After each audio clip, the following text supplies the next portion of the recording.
Friends, welcome to achieve JRF by Jyoti Garg. अगर आपने अभी तक इस चैनल को सब्सक्राइब नहीं किया है तो फटाफट से सब्सक्राइब कर लीजिए। आज हम क्या करने वाले हैं? आज हम पढ़ने वाले हैं डायग्रामेटिक एंड ग्राफिक प्रेजेंटेशन के बारे में। तो चलिए शुरू करते हैं आज का लेसन। सबसे पहले जानते हैं कि डायग्रामेटिक रिप्रेजेंटेशन होता क्या है और उसकी इंपॉर्टेंस क्या होती है डायग्राम पे। ठीक है, depicting of statistical data in the form of attractive shapes such as bars, circles, rectangle is called diagrammatic representation, sorry diagrammatic presentation. तो इसके अंदर क्या कह रहा है वो, किसी भी स्टैटिस्टिकल डेटा को जब हम बार्स में, सर्कल्स में, रेक्टेंगल्स के अंदर जब उसको फॉर्म करते हैं, उसको दिखाते हैं, तो उसे हम बुलाते हैं डायग्रामेटिक प्रेजेंटेशन। ठीक है, अब डायग्राम कैसे कैसे होंगे? A diagram is a visual form of representation of statistical data highlighting their basic facts and relationship। अब वो जो डायग्राम्स हम बना रहे हैं वो क्या शो कर रहे हैं? स्टैटिस्टिकल डेटा को शो कर रहे हैं, फैक्ट्स को बता रहे हैं, हमारी रिलेशनशिप को बता रहे हैं उन नंबर्स से रिलेटेड। ठीक है, there are geometrical figures like lines, bars, squares, rectangles, circles, curves, etc। अब क्या होता है, जो ज्योमेट्रिकल फिगर्स होती हैं, जैसे कि हमारी लाइंस ऐसे बनाई जाती हैं, बार्स ऐसे रेक्टेंगल शेप में बनाए जाते हैं, स्क्वायर्स, सर्कल्स। ठीक है, तो ये सारी फॉर्म्स क्या हैं? ये हमारी डायग्राम्स को और भी ज़्यादा अट्रैक्टिव और भी ज़्यादा प्रेजेंटेबल शो करने के लिए यूज़ की जाती हैं। When properly constructed, they readily show information that might otherwise be lost। जब हम इसको ढंग से कंस्ट्रक्ट करते हैं, ढंग से दिखाते हैं, तो क्या होता है, सिर्फ एक नज़र देख के हम बता सकते हैं कि इस डेटा से वो क्या कहना चाह रहा है। एक बार में इतना सा बना दूं, दूसरा बार में इतना बनाऊं, ठीक है, तो आपको क्या पता चलेगा कि हाँ, सेल्स जो हुई है पिछले साल के मुकाबले इस साल बढ़ी है। तो वो आपने क्या किया, इंस्टेंटली देख के बता दिया। कैसे? क्योंकि मैंने ढंग से उसको ड्रॉ किया था। ठीक है, चलिए आगे बढ़ते हैं। Importance of diagrams. अब डायग्राम की इंपॉर्टेंस क्या होती है? A properly constructed diagram appeals to the eye as well as the mind since it is practical, clear and easily understandable even by those who are unacquainted with the methods of presentation। अब अगर हम ढंग से draw करते हैं तो क्या होता है, एक नज़र में देखते के साथ हम सब कुछ समझ जाते हैं। हमारा माइंड क्या है, ऑटोमेटिकली उसे ग्रैस्प कर लेता है। चाहे हमें उस डेटा के बारे में इतना ज़्यादा कुछ पता हो, नहीं पता हो, लेकिन हम उसको ईजिली देख के समझ सकते हैं, उसको ईजिली देख के जान सकते हैं चीज़ों को। ठीक है, और डायग्राम को जब हम बनाते हैं तो उसके लिए बहुत इंपॉर्टेंट पॉइंट्स क्या क्या होते हैं, अब हम उसको डिस्कस कर लेते हैं। सबसे पहली बात, attractive and effective means of presentation. वो बहुत अट्रैक्टिव लगना चाहिए और देखते के साथ उसके में से जो इन्फॉर्मेशन है वो हमें मिल जानी चाहिए। ठीक है, beautiful lines full of various colours, science attract human site and do not strain the mind of the observer. वो क्या कह रहा है, बहुत खूबसूरत सी आपको लाइंस बनानी चाहिए, अलग अलग कलर्स का यूज़ करना चाहिए ताकि मन करे उसको देखने का, और जो माइंड है हमारा उसके ऊपर ज़्यादा स्ट्रेन ना पड़े, उसको हमें ज़्यादा फोकस ना करना पड़े कि वो कहना क्या चाहता है। ठीक है, a common man who does not wish to indulge in figure get message from a well prepared diagram. एक पर्सन जो क्या है, किसी भी फिगर्स के अंदर नहीं घुसना चाहता। फिगर्स इन द सेंस कि आप जानना चाहते हो कि पिछली बार कितनी सेल हुई थी, इस बार कितनी सेल हुई है, तो आप क्या एक एक अकाउंट को जाके चेक करोगे? आप सब ये नहीं करना चाहते। तो क्या होगा, एक प्रॉपर डायग्राम अगर आपको बना के दे दिया जाए तो आप क्या होगा, आप ना चाहते हुए भी उसे पढ़ लोगे और आपको वो समझ में भी आ जाएगा। Make data simple and understandable. जब हम डायग्राम्स बनाते हैं ना, तो वो डेटा को क्या करते हैं, बहुत ज़्यादा सिंपल कर देते हैं और समझने लायक उसे बना देते हैं। चाहे वो कितना भी कॉम्प्लेक्स डेटा हो, ठीक है, अगर उसको हम ढंग से बनाते हैं तो उसे हम ईजिली अंडरस्टैंड कर सकते हैं। इसी के लिए जो डॉक्टर श्री मोरानी है, उन्होंने क्या कहा, diagrams helps us to understand the complete meaning of a complex numerical situation at a one sight only. Diagrams हमें हेल्प करते हैं किसी भी कॉम्प्लेक्स न्यूमेरिकल सिचुएशन, न्यूमेरिकल क्या होते हैं, नंबर्स को समझने में हमें सिर्फ एक नज़र देखते के साथ हम समझ जाते हैं, तो उसे हम बुलाते हैं डायग्राम्स। ठीक है, नेक्स्ट क्या है हमारा, फैसिलिटेट कंपैरिजन। हम डायग्राम को देख के क्या है, इजीली कंपेयर कर सकते हैं। किसी भी दो डायग्राम को अगर हमें कंपेयर करना है, दो डायग्राम को आप साथ साथ रख दें तो आप उसको ईजिली क्या है, कंपेयर कर सकते हैं। और जो डायग्राम्स होते हैं वो हमारा टाइम बचाते हैं और एनर्जी भी बचाते हैं। क्यों? क्योंकि आप क्या है, उसको देखते के साथ समझ पा रहे हैं। ठीक है, और जितने भी टोटल फैक्ट्स हैं उससे रिलेटेड वो सारे आपने एक ही डायग्राम पे लगा दिए हैं, आपको बार बार पेज टर्न नहीं करने पड़ रहे।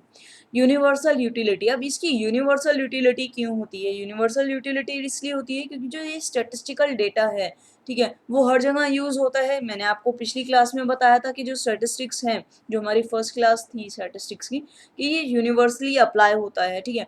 तो जब हम यूनिवर्सली स्टैटिस्टिक्स को अप्लाई करते हैं तो उसके साथ साथ हम डायग्राम्स को भी अप्लाई करते हैं, ठीक है। तो डायग्राम्स जब हम बनाते हैं तो उससे क्या होता है, हर जगह डायग्राम्स इसलिए यूज़ किए जाते हैं ताकि हम उस चीज़ को ईजिली समझ सकें, ईजिली उसको जान सकें। चाहे हम बात करें इकोनॉमिक्स की, बिजनेस की, एडमिनिस्ट्रेशन की, सोशल की, या फिर किसी भी एरिया की अगर हम बात करते हैं, वहाँ पे डायग्राम्स ज़रूर यूज़ किए जाते हैं। और क्या क्या करता है diagrams? Helpful in information communication, जो डायग्राम है वो इजीली हमें एक इंफॉर्मेशन प्रोवाइड कर देता है। अगर हम कोई भी डायग्राम देखते हैं, ठीक है, जैसे कि अगर हम बात करें जनरल पब्लिक के अंदर पोस्टर्स लगा दिए जाते हैं, तो वो क्या है, वो भी एक डायग्राम का ही फॉर्म है। वो अभी मैं आपको इसी वाले लेसन के अंदर आगे बताने वाली हूँ कि वो कैसे यूज़ किया जाता है, कहाँ कहाँ यूज़ किया जाता है। तो एंड तक देखना मत भूलिएगा वीडियो को, ठीक है। more easily through diagrams and get into the mind of a person with ordinary knowledge, अगर आपके पास साधारण सी नॉलेज भी है ना, फिर भी आप डायग्राम को देख के उसे पूरा का पूरा ग्रैस्प कर सकते हो, पूरा का पूरा इन्फॉर्मेशन आप इजीली ले सकते हो, ठीक है। चलिए, नेक्स्ट क्या है, अलग अलग टाइप्स के डायग्राम्स होते हैं। कौन कौन से टाइप्स हैं ये डायग्राम्स के? One dimensional diagram, two dimensional diagrams, three dimensional diagrams, pictograms and cartograms, ठीक है। तो चलिए सबसे पहले बात करते हैं वन डायमेंशनल डायग्राम्स की। इसके अंदर फ्रेंड्स आपको हो सकता है कहीं पे कंफ्यूजन हो जाए, तो मैं आपसे यहाँ पे बोलना चाहूँगी, प्लीज़ आप अपने खुद के नोट्स बना लीजिएगा, क्योंकि जैसे जैसे हमें इसके काफ़ी सारे पार्ट्स हैं हर एक उसके, तो आपको कहीं पे कंफ्यूजन ना हो, मैं इसलिए बोल रही हूँ, ठीक है। चलिए, अब सबसे पहले बात करते हैं वन डायमेंशनल डायग्राम और बार डायग्राम्स की। Bar diagrams are most common types of diagram. जो बार डायग्राम होते हैं वो बहुत कॉमन टाइप के हमारे डायग्राम्स होते हैं। A bar is a thick line whose width is shown merely for attention. जो बार डायग्राम होता है उसकी जो लाइंस शो की जाती हैं वो मोस्टली अटेंशन ग्रैस्प करने के लिए की जाती हैं, ठीक है। इसलिए इसको क्या है, वन डायमेंशनल डायग्राम भी बुलाया जाता है, because it is only for length. इसकी सिर्फ लेंथ देखी जाती है, विड्थ से इसका कोई भी नाता नहीं रहता है। अब बार डायग्राम्स के अंदर भी हमारे काफ़ी सारे डायग्राम्स आते हैं, वो भी देख लेते हैं। सबसे पहला आता है line diagram. When the number of item is large but the proportion between the maximum and minimum is low, यानी कि जब आपकी आइटम्स बहुत ज़्यादा हैं लेकिन दोनों के बीच का जो प्रोपोर्शन है वो इतना ज़्यादा नहीं है, मतलब 10 और 15 मान लीजिए जो उसकी मैक्सिमम और लोएस्ट वैल्यू है, ठीक है, तो उसमें वेरिएशन ज़्यादा नहीं है, तो उसके अंदर हम लाइन डायग्राम का यूज़ कर सकते हैं, ठीक है। और क्या है, only individual and time series are represented by these diagrams. Line diagram के अंदर खाली आपकी इंडिविजुअल और टाइम सीरीज को ही हम शो कर सकते हैं। नेक्स्ट है हमारा simple bar diagram. A simple bar diagram is use to represent only one variable. जो सिंपल बार डायग्राम है वो हम किस लिए यूज करते हैं, एक वेरिएबल को शो करने के लिए। For example, the figure of scales, production, etc. of various years may be shown by means of simple bar diagram. अब कोई भी आप सेल्स दिखाना चाहते हो, प्रोडक्शन दिखाना चाहते हो किसी भी साल की, तो उस केस में आप क्या यूज़ करोगे, simple bar diagram. The bars are of equal width, only the length varies. जो उसकी विथ होती है, मोटाई जो होती है वो इक्वल होती है, लेकिन उसकी लेंथ जो है वो वेराई करती रहती है उसके साइज़ के अकॉर्डिंग। मतलब आप कितना प्रोडक्शन कर रहे हो, कितना सेल्स कर रहे हो, उसके अकॉर्डिंग उसकी क्या है, लेंथ वेरी होती रहती है। These diagrams are appropriate in case of individual series. ये कब बनाए जाते हैं, आपकी इंडिविजुअल सीरीज के दौरान, डिस्क्रीट सीरीज के दौरान और टाइम सीरीज के दौरान, ठीक है। नेक्स्ट क्या है हमारा, नेक्स्ट है हमारा multi bar diagrams. In a multi bar diagram में क्या होता है, दो या फिर दो से ज़्यादा हमारा डेटा क्या है एक साथ रिप्रेजेंट किया जाता है। डिफरेंट शेड्स कैसे रिप्रेजेंट करेंगे, अलग अलग शेड्स को यूज़ करके, कलर करके, डॉट्स बना के, उसके ऊपर स्टार्स बना के। याद है आपको, ऐसे एक ही इतना होगा फिर उसके ऊपर इतना एक छोटा सा बार और बना देंगे, फिर इतना छोटा सा बार और बना देंगे। तो ये बार किस तरीके से हम बनाते हैं उसको हम मल्टी बार डायग्राम्स बोलते हैं, ठीक है। उसको वेराई करने के लिए किसी को शेड कर देंगे, किसी को कलर कर देंगे, किसी के ऊपर डॉट्स बना देंगे, ठीक है। These are used to compare two or more related variables। ये दो या दो से ज़्यादा वेरिएबल्स को एक दूसरे के साथ रिलेट करने के लिए यूज़ किया जाता है, ठीक है, based on time and place. चलिए नेक्स्ट उस पर चलते हैं। नेक्स्ट है सब divided bar diagrams. If a bar is divided into more than one part, अगर बार को हम एक से ज़्यादा पार्ट के अंदर डिवाइड कर देते हैं, इट इज़ कॉल्ड सब डिवाइडेड बार डायग्राम। तो ये क्या बुलाया जाता है, फिर हम इसको बुलाएंगे sub divided bar diagram. Each component occupies a part of the bar proportional to its share is the total. वो क्या कह रहा है, ईच कॉम्पोनेंट यानी कि हर एक कॉम्पोनेंट को जब हम ऑक्यूपाई करते हैं एक पार्ट के अंदर, और उस बार का प्रोपोर्शनल शेयर जो है वो उस टोटल का शेयर कहलाएगा। For example total expenditure incurred by a family, जितना भी टोटल खर्चा हो रहा है पूरी फैमिली का, अगर हम उसको डिवाइड कर देते हैं हर एक आइटम को कि खाने पे कितना खर्चा हो रहा है, कपड़ों पे कितना खर्चा हो रहा है, आपकी एजुकेशन के ऊपर कितना खर्चा हो रहा है, घर का जो रेंट देना है उस पर कितना खर्चा होना है, जब हम इन सारी चीज़ों को छोटा छोटा छोटा छोटा डिवाइड करके बताते हैं, ठीक है, उस बार के ऊपर, तो उसे हम बुलाते हैं सब डिवाइडेड बार डायग्राम, ठीक है। नेक्स्ट क्या है, नेक्स्ट है हमारा percentage sub divided bar diagram. Same ही है इसके अंदर, बट अब हम क्या कर रहे हैं, परसेंटेज के अंदर उसकी वैल्यू बता रहे हैं, ठीक है। Percentage sub divided bar diagram are particularly useful to measure relative changes of data. When such diagrams are prepared the length of the bar is kept equal to 100 and segments are cut in these bars to represent the component of an aggregate, ठीक है। Next क्या है, next है हमारा profit loss diagram. अब profit loss के अंदर क्या होता है, are to be represented with the help of bars, then profit loss diagram are constructed. These diagrams are similar to percentage sub divided bars and are presented in the same way। जो profit loss diagram है वो क्या करते हैं, relative changes show करते हैं cost और cell के बीच में, प्रॉफिट और लॉस के बीच में, ठीक है। ये सेम परसेंटेज सब डिवाइडेड की तरह ही यूज़ किया जाता है, ठीक है। मतलब जो जो चीज़ें सब divided percentage sub divided bar diagram में है, सेम चीज़ें इस प्रॉफिट एंड लॉस डायग्राम के अंदर भी शो की जाती हैं, ठीक है। नेक्स्ट क्या है, नेक्स्ट है हमारा due directional bar diagram. In dual directional bar diagram, comparative study of two major parts of data is represented in a single bar. Such dual directional diagrams are represented on both sides of the horizontal axis, that is above and below the baseline। अब वो क्या कह रहा है, deo directional बार के अंदर, deo direction बार के अंदर जो हमारी हॉरिजॉन्टल एक्सिस होती है जिसे हम एक्स एक्सिस भी बोलते हैं, उसके ऊपर और नीचे दोनों तरफ क्या किए जाते हैं, बार्स बनाए जाते हैं उनकी ढंग से उसको रिप्रेजेंट करने के लिए। जैसे प्रॉफिट है तो ऊपर की तरफ बार बनाया, लॉस है तो वो नीचे की तरफ बार बनाया, तो उसके अंदर ड्यू डायरेक्शनल बार यूज किए जाते हैं। नेक्स्ट क्या है, नेक्स्ट है हमारा पियर्ड बार्स। पियर्ड बार के अंदर क्या होता है, if two different information which are in different units are to be represented then paired bar diagrams are used. मान लीजिए कि दो डिफरेंट इंफॉर्मेशन है आपके पास, ठीक है, और दो डिफरेंट यूनिट्स हैं आपके पास, जब हम उन दोनों को क्या कर रहे हैं, कंपेयर कर रहे हैं, तब इस डायग्राम को यूज किया जाता है। These bar are not vertical but horizontal and the first scale is in the first half and second scale is in the second half. वो क्या कह रहा है, these bar are not vertical, ये क्या है, बार्स वर्टिकल नहीं होते हैं, ऐसे नहीं होते हैं। ये कैसे होते हैं, ये हॉरिजॉन्टल होते हैं, हॉरिजॉन्टल होते हैं। तो फर्स्ट हाफ के अंदर, फर्स्ट स्केल के अंदर फर्स्ट हाफ ड्रॉ होता है और सेकंड स्केल के अंदर सेकंड हाफ, ठीक है। यानी कि दो ग्राफ्स को आप ऐसे जोड़ेंगे।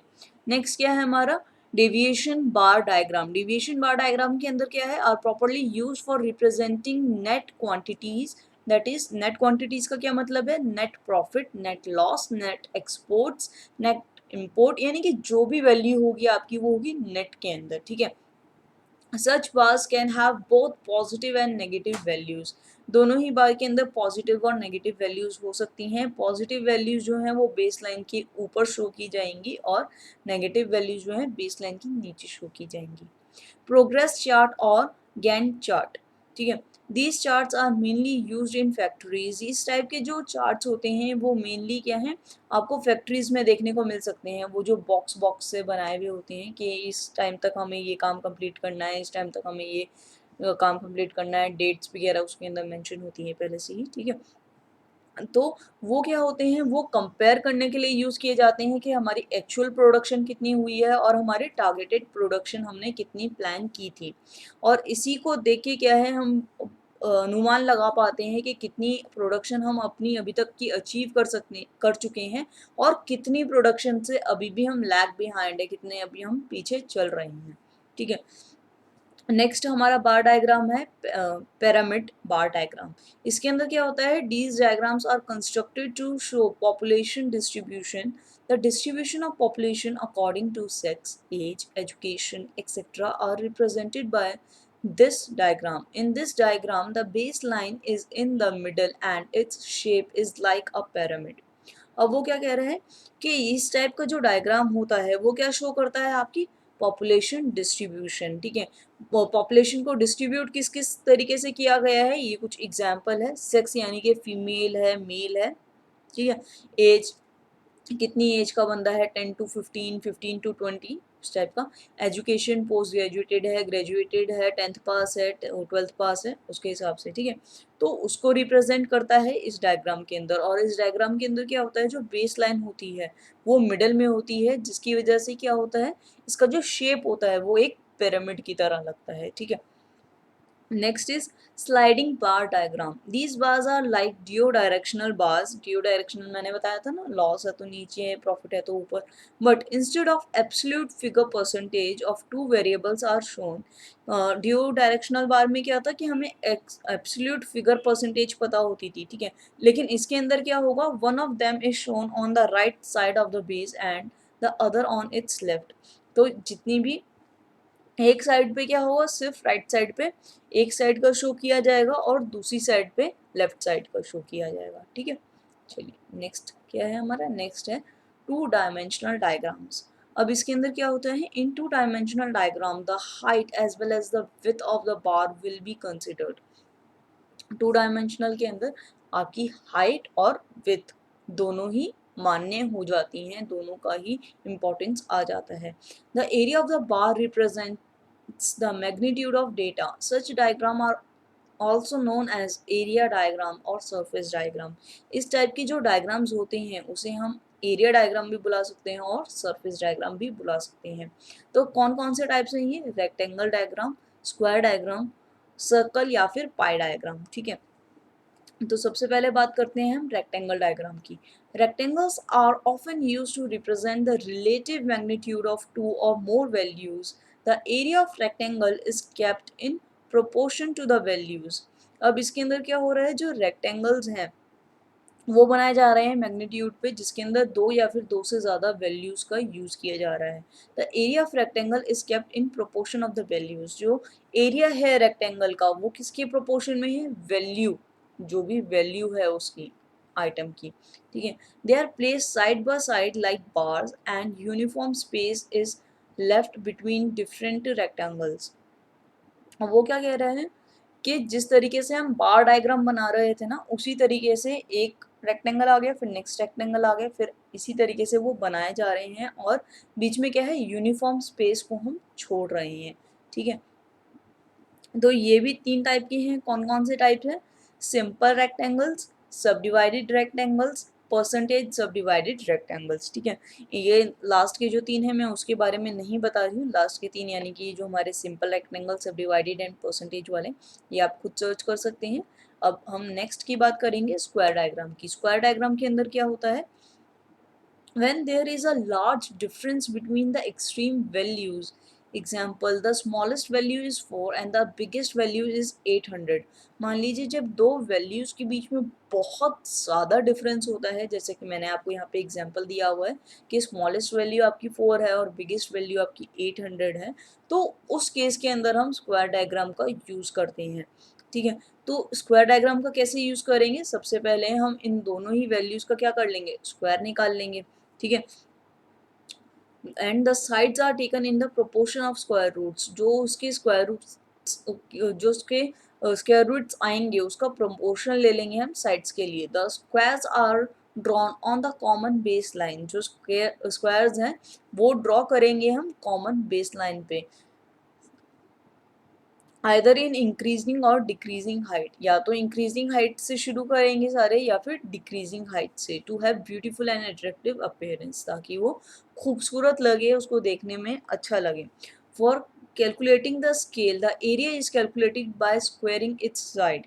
इस स्केल को कैलकुलेट करने के लिए हमें क्या कैलकुलेट करना पड़ेगा, साइड को स्क्वायर करना पड़ेगा। On the basis of that square of 1 square centimetre is calculated, और उस बेसिस पे क्या करेंगे हम, उसकी वैल्यू निकाल लेंगे 1 स्क्वायर सेंटीमीटर के बेसिस पे, ठीक है। नेक्स्ट क्या है हमारा, नेक्स्ट है हमारा सर्कल और पाई डायग्राम। सर्कल और पाई डायग्राम को कैसे करेंगे, these diagrams are more attractive, ये जो डायग्राम्स होते हैं वो बहुत ज़्यादा अट्रैक्टिव होते हैं। Therefore pie diagrams are referred to square diagrams. These diagrams are used to represent data of population, foreign trade, production, etc. ये जो डायग्राम है किस चीज़ को रिप्रेजेंट करने के लिए यूज़ किया जाता है, आपका पॉपुलेशन, फॉरेन ट्रेड, प्रोडक्शन, इन सबको, ठीक है। The square root of the given values are calculated and then it is divided by some common factor so as to attain the radius of for the circles. अब इसके अंदर हम क्या कर रहे हैं, स्क्वायर रूट कर रहे हैं उन वैल्यूज़ का, ताकि जो भी हमारा कॉमन फैक्टर आए उसको हम डिवाइड कर सकें और उसका जो सर्कल का रेडियस है वो हम निकाल सकें। एरिया कैसे कैलकुलेट करते हैं सर्कल का, सिंपल सा फॉर्मूला है पाई आर स्क्वायर, ये 2 नहीं है, ये पाई आर स्क्वायर है, ठीक है। The sides for squares are taken as the radius for different circles, और जो साइड्स होगी हमारी स्क्वायर की उसे हम ले लेंगे as a radius for different circles, ठीक है। A circle can also be subdivided on the basis of angles to be calculated for each component, और circle के अंदर भी क्या है, हम उसको सब डिवाइड कर सकते हैं उसके एंगल्स के बेसिस पे, each component के according. There is 360 degree at the center of the circle and proportionate sectors are cut, taking the whole data equal to 360 degrees। अब हम क्या कर रहे हैं, जो सर्कल होता है, ठीक है, वो कितने डिग्री का होता है, 360 डिग्री का होता है। अब उसको हम प्रोपोर्शनली कट कर रहे हैं होल डेटा में से, जो कि 360 डिग्री है, उसके प्रोपोर्शन में जितना आपको चाहिए उसके अकॉर्डिंग हम कट कर सकते हैं। तो इसे हम क्या बोलते हैं, इसे हम बोलते हैं सब डिवाइडेड सर्कल और एंगुलर डायग्राम, ठीक है। ये नाम अच्छे से लिख लीजिएगा, याद कर लीजिएगा, पूछा जा सकता है। नेक्स्ट है हमारा 3 डायमेंशनल डायग्राम, ठीक है। 3 डायमेंशनल में क्या होता है, 3 डायमेंशनल के अंदर हमारी लेंथ, विड्थ एंड हाइट, यानी कि डेप्थ कितनी है, ये सब कुछ हम कंसिडर करते हैं, ठीक है। If the difference between the minimum value and maximum value is so wide as it is difficult to represent them by square or circle diagram। मान लीजिए कि किसी वैल्यू की जो क्या है, जो वैल्यू है वो उसमें इतना ज़्यादा डिफरेंस है कि हम उसे स्क्वायर और सर्कल डायग्राम से शो नहीं कर सकते हैं, तब हम क्या करते हैं, उसका क्यूब रूट ले लेते हैं, उस नंबर का क्यूब रूट कैलकुलेट करते हैं, ठीक है। तो उसके अंदर जो हमारे 3 डायमेंशनल डायग्राम्स हैं उसके अंदर क्या क्या चीज़ें इंक्लूड हो गई, हमारी cubes, blocks, spheres and cylinders, ठीक है। नेक्स्ट है हमारा पिक्टोग्राम्स। पिक्टोग्राम्स क्या है, ये यूज़ किया जाता है गवर्नमेंट की तरफ से भी और नॉन गवर्नमेंट ऑर्गेनाइजेशंस के थ्रू, ठीक है। एडवर्टीजमेंट के अंदर, पब्लिसिटी के अंदर सही सही हमें पिक्चर्स जो हैं वो शो की जाती हैं, ठीक है।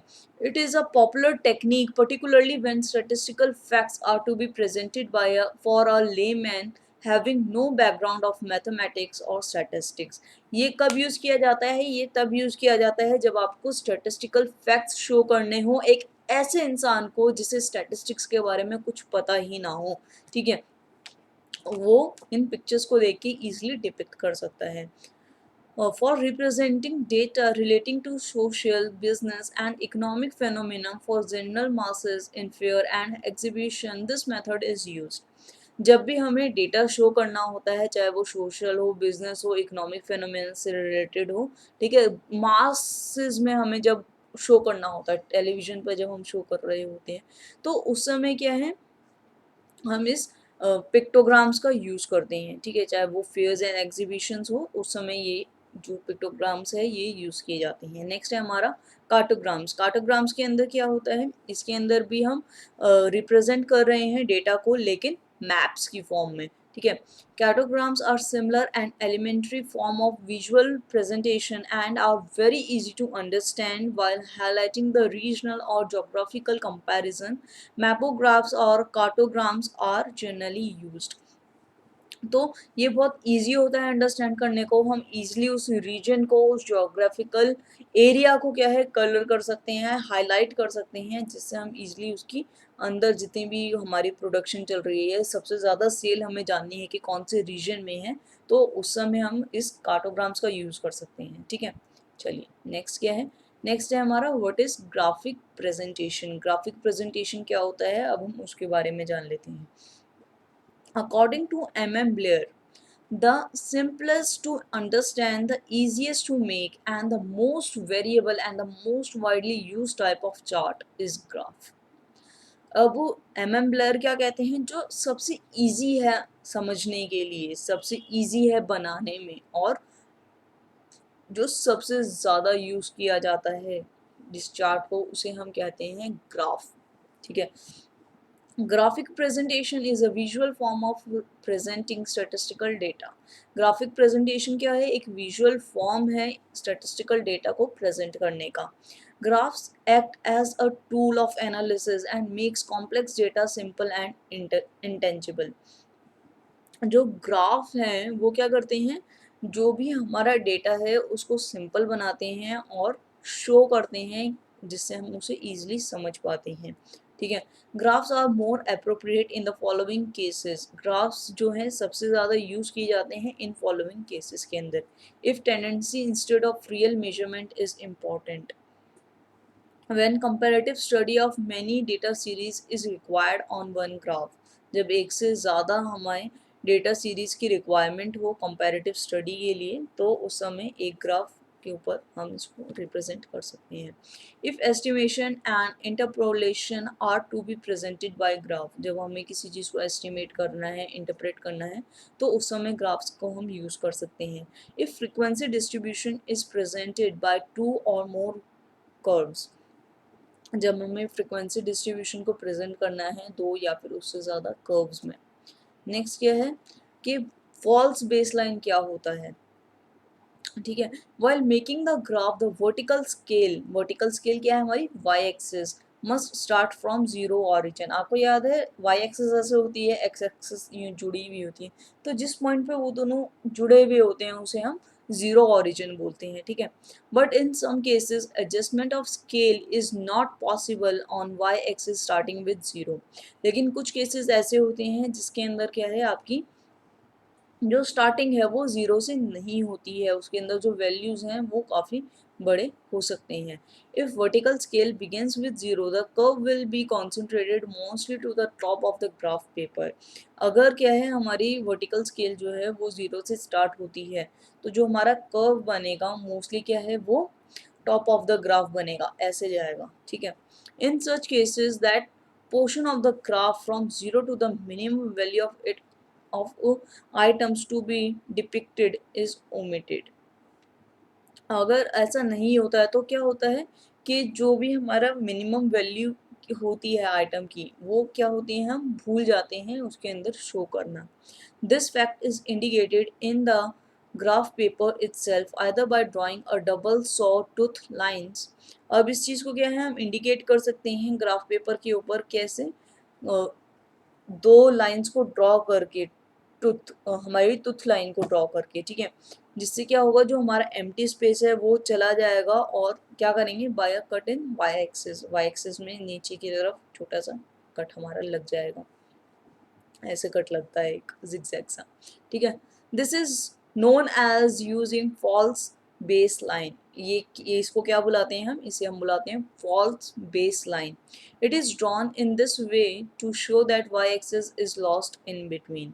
ये इस तरीके से शो की जाती है, नीचे एक्चुअली जेड बनाया जाता है ऑरिजिन से, ऑरिजिन के साइड पे वहाँ पे जेड बनाया जाता है, जिससे हमें ये लगता है कि हमारी वाई एक्सिस बीच में ही कहीं पे खो गई है, ठीक है। What is histogram? Give the difference between absolute histogram and index histogram. सबसे पहले हम जानेंगे कि हिस्टोग्राम क्या होता है और एब्सोल्यूट हिस्टोग्राम क्या होता है और इंडेक्स हिस्टोग्राम क्या होता है। ठीक है, तो हिस्टोग्राम क्या होता है? हिस्टोग्राम एक कर्व है जिसे हम ड्रॉ करते हैं ग्राफ पेपर के ऊपर और वो रिप्रेजेंट करती है टाइम सीरीज को, उसे हम बुलाते हैं हिस्टोग्राम। और इससे क्या होता है, रिवील कर सकते हैं हम पास्ट हिस्ट्री डेटा को। ठीक है, our time series is an arrangement of statistical data in a chronological order with reference to occurrence of time. अब इसके अंदर जो भी चीज़ें हो रही हैं वो टाइम सीरीज के अकॉर्डिंग हो रही है, क्रोनोलॉजिकल ऑर्डर में हो रही है, यानी कि जो चीज़ पहले हुई है वो पहले, जो बाद में हुई है वो बाद में शो की जाएगी। ठीक है, टाइम पीरियड में be a year. Time period क्या है? वो साल भी हो सकता है, क्वार्टर भी हो सकता है, मंथ भी हो सकता है, वीक भी हो सकता है, डे भी हो सकता है, आवर्स भी हो सकते हैं, सेकंड्स भी हो सकता है, मिनट्स भी हो सकता है, कुछ भी हो सकता है। ठीक है, सच ग्राफ्स में be drawn on natural scale और रेशियो स्केल। जो ये ग्राफ्स बनाए जाते हैं वो या तो नेचुरल स्केल पे बनाए जाएंगे या फिर रेशियो स्केल पे बनाए जाएंगे। When actual value of a variable are plotted, जब इनकी एक्चुअल वैल्यूज प्लॉट की जाती है ग्राफ पेपर के ऊपर तो उसे हम बुलाते हैं एब्सोल्यूट हिस्टोग्राम।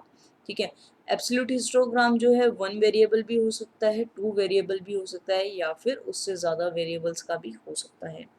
अब हम बात करते हैं इंडेक्स हिस्टोग्राम की। इंडेक्स हिस्टोग्राम में क्या होता है? Index histograms are obtain by plotting index numbers of actual values. जब हम एक्चुअल वैल्यूज का इंडेक्स नंबर्स को ग्राफ के ऊपर रिप्रेजेंट करते हैं तो उसे हम क्या बुलाते हैं? If index numbers are not given, मान लीजिए कि इंडेक्स नंबर्स नहीं गिवन है तो उसको हम कैलकुलेट करेंगे ओरिजिनल वैल्यू पे और उससे रिलेटेड चेंजेस को हम लोग देखेंगे और उस इंडेक्स नंबर्स को जब हम फॉर्म करेंगे ग्राफ के ऊपर तो उसे हम बुलाएंगे इंडेक्स हिस्टोग्राम। ठीक है, what are the various types of graphs of frequency distribution? frequency distribution के अलग अलग कौन कौन से टाइप के ग्राफ्स होते हैं। ठीक है, फ्रीक्वेंसी डिस्ट्रीब्यूशन क्या होता है सबसे पहले वो जान लेते हैं। Frequency distribution can also be presented by means of graphs.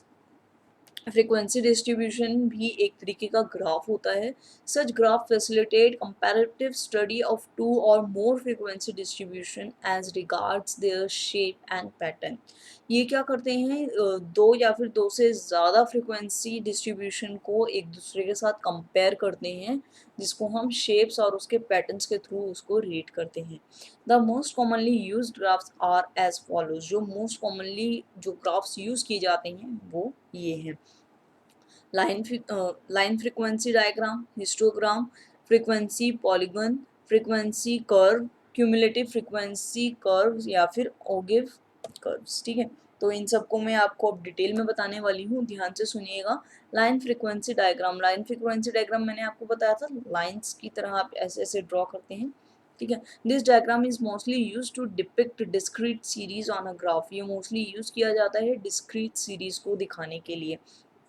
The values are shown on the X axis. इसकी जो वैल्यूज हैं वो एक्स एक्सिस पे बताई जाती हैं और जो इसकी फ्रीक्वेंसीज है वो वाई एक्सिस पे बताई जाती है। ठीक है, the lines are drawn vertical on X axis. Vertical on X axis का मतलब है ऐसे ड्रॉ की जाती है against the relevant values taking the highest equal to represent frequencies. तो जिसकी जितनी फ्रीक्वेंसी होगी उसकी उतनी लेंथ होगी। ठीक है, histogram. It is generally use for representing continuous series. जो हिस्टोग्राम है वो मोस्टली कंटिन्यूस सीरीज को रिप्रेजेंट करने के लिए यूज किया जाता है। Class intervals are shown on X axis. जो क्लास इंटरवल्स हैं वो एक्स एक्सिस पर शो होते हैं और फ्रीक्वेंसीज वाई एक्सिस पे शो होती हैं। The data are plotted as a series of rectangle one over the other. और इसके अंदर जो डेटा प्लॉट किया जाता है वो रेक्टेंगुलर फॉर्म्स में किया जाता है, एक के बाद एक। ठीक है, the height of rectangle represents the frequency of that group. जितनी उस रेक्टेंगल की हाइट होगी उतनी मतलब उस ग्रुप की क्या है? फ्रीक्वेंसी होगी। Each rectangle is joint with the other so as to give a continuous picture. हर एक रेक्टेंगल क्या है? दूसरे रेक्टेंगल से चिपका हुआ होगा ताकि वो आपको एक पिक्चर शो करे कंटिन्यूएशन पिक्चर्स की। ठीक है, कि ये कंटिन्यूस सीरीज है। Histogram is a graphic method of locating mode in continuous series. The rectangle of the highest frequency is treated as the rectangle in which mode lies। अब जिस भी रेक्टेंगल की सबसे ज़्यादा हाइट होगी, मतलब उसके अंदर सबसे ज़्यादा फ्रीक्वेंसी होगी, तो वो जो सबसे लंबा हमारा रेक्टेंगल होगा वो हमारा क्या कहलाएगा, mode. The top corner of this rectangle and the adjacent rectangle on both sides are joined diagonally. The point where two lines intersect each other, a perpendicular line is drawn on OX axis। यानी कि मान लीजिए हमारा graph यहाँ से start होता है, तो उसको क्या करेंगे, जब हम ऐसे अंदर की तरफ ड्रॉ करेंगे तो उसको हम नीचे तक, बिल्कुल नीचे तक जीरो जो हमारा होता है वहाँ तक उसको लेकर जाएंगे, तो उसको हम क्या बुलाएंगे, OX एक्सिस। ठीक है, तो इसे हम परपेंडिकुलर टू, वो परपेंडिकुलर होगा सारे पॉइंट्स का, उसको नीचे तक स्ट्रेच करेंगे। ठीक है, नेक्स्ट क्या है, नेक्स्ट है हमारा frequency polygon. Frequency polygon is a graphical presentation of both discrete and continuous series. जो हमारा फ्रीक्वेंसी पॉलीगन है वो किस चीज़ को दिखाता है, हमारे डिस्क्रीट एंड कंटिन्यूस सीरीज को। और a discrete frequency distribution, frequency polygon is obtained by plotting frequency on y-axis against the corresponding size of the variable on x-axis। जो हमारी फ्रीक्वेंसी पॉलीगन है वो कैसे प्लॉट किया जाता है, फ्रीक्वेंसी सारी वाई एक्सिस पे होती हैं और उसकी कॉरस्पॉन्डिंग साइज जो होते हैं वो एक्स एक्सिस पे शो किए जाते हैं। ठीक है, जब हम इन सारे पॉइंट्स को ज्वाइन कर लेते हैं बाय अ स्ट्रेट लाइन तो हमारी फ्रीक्वेंसी पॉलीगन बन जाती है। In continuous series, the midpoint of top of each rectangle of histogram is joined by a straight line। लेकिन जो कंटिन्यूस सीरीज होती है, क्योंकि उसके अंदर क्लास इंटरवल होता है, तो मिड के अंदर वो सारी ज्वाइन की जाती हैं। ठीक है, तो उससे हमारा फ्रीक्वेंसी पॉलीगन बनता है। ठीक है, नेक्स्ट ये है हमारी frequency curve. The curve drive by making smooth frequency polygon is called frequency curve. अब यहाँ पे क्या था, यहाँ पे हम खुद ड्रॉ कर रहे थे ऐसे। ठीक है, लेकिन हम फ्रीक्वेंसी कर्व के अंदर क्या होता है, हम उसको फ्री हैंडेडली ड्रॉ करते हैं, मतलब मिडल से भी निकाल सकते हैं, साइड से टच करता हुआ भी वो निकल सकता है। क्यों ऐसा ड्रॉ करते हैं, वो इसलिए ड्रॉ करते हैं ताकि जो उसके अंदर एंगुलरिटी है वो डिसअपेयर हो सके। ठीक है, इसके बारे में मैं अभी आपको एक दो स्लाइड्स पहले ही बताया है, तो उसको आप देख लीजिएगा। नेक्स्ट क्या है, नेक्स्ट है हमारा क्यूमुलेटिव फ्रीक्वेंसी। ठीक है, ये दो तरीके की होती है, एक लेस देन ऑगिव होती है और एक मोर देन ऑगिव होती है। ठीक है, तो हम दोनों के बारे में जान लेते हैं। जो लेस देन ऑगिव होती है वो कैसी होती है, वो अपवर्ड जाती है लेफ्ट टू राइट ऐसे। क्यों, क्योंकि जो क्लास इंटरवल होता है उसके अंदर जो लोअर लिमिट्स होती हैं हम उसको ज्वाइन करते हुए चलते हैं, उसके पॉइंट्स को हम कनेक्ट करते हैं, तो इसलिए ऐसे शो की जाती है। लेकिन मोर देन ऑगिव में कैसे शो होती है, ये ऐसे। ठीक है, यानी कि लेफ्ट टू राइट में डाउन स्लोपिंग होती है। डाउन स्लोपिंग की होती है क्योंकि इसके अंदर जो हमारी अपर लिमिट होती है हम वहाँ से इसको कनेक्ट करते हुए चलते हैं। ठीक है, और क्या होता है, median and partition values can be known from this curve. तो इसके अंदर जो मीडियन है और पार्टीशन वैल्यूज हैं हमारी, उसको हम जान सकते हैं। The point at which the less than and more than ogive curve intersect gives the value of median. अब जिस पॉइंट के ऊपर हमारी लेस देन ऑगिव यानी कि जो ऐसे जा रही थी और मोर देन ऑगिव जो ऐसे में जा रही है, ऐसे एंड ऐसे, और जहाँ पे ये क्रॉस बन जाए, यहाँ पे ये इंटरसेक्ट कर दे, एक दूसरे के साथ ये टकरा जाए, उस पॉइंट को हम क्या बुलाते हैं, मीडियन। ठीक है, तो फ्रेंड्स आज का हमारा लेसन इतना ही था। अच्छा लगे तो सब्सक्राइब करना मत भूलिएगा, शेयर कर लीजिएगा अपने सभी दोस्तों के साथ और बेल आइकन को दबा दीजिएगा। अब मैं आप लोगों से मिलूंगी अपने नेक्स्ट लेसन में, तब तक के लिए friends keep learning keep sharing, और मेरा टेलीग्राम चैनल है उसको ज्वाइन करना मत भूलिएगा।